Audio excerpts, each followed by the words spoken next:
ओडिशा जे कि भारतर उपकूल राज्य अटे जहाँकि 6टी मुख्य नदी द्वारा जलसेचित होता है जमीक महानदी, ब्राह्मणी, बैतरणी, बुढ़ाबलंग, सुवर्णरेखा, ऋषिकुल्या आदि मुख्य नदी ओडिशा दे प्रवाहित। सुवर्णरेखा झारखंड पिस्कारु बाहरी पश्चिम बंग दे ओडिशा को आसी बंगोपसागर में मिसिछि। बैतरणी जे कि ईस्टर्न घाटर गुप्तगंगा हिल रु बाहरी भितरकनिका ठारे बंगोपसागर रे पड़िछि। ब्राह्मणी झारखंड रे थिबा सौंख आ साउथ कोयला नदीर संगम सृष्टि है ओडिशा रे भितरकनिका पाखरे बंगोपसागर रे पड़िछि।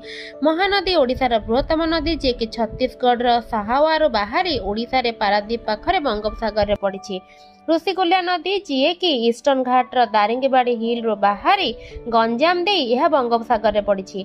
बुढ़ाबलंग मयूरभंज सिमिलपाड़ रु बाहरी बालेश्वर ठारे बंगोपसागर रे मिसिछि। याकु छाड़ी वंशधारा, नागाबली, इंद्रावती, कोल्लाब और बाहुदा आदि नदी ओडिशा दे प्रवाहित। महानदी बृहत्तम नदी होइतिला बेले बाहुदा सबठारु छोट नदी अटे।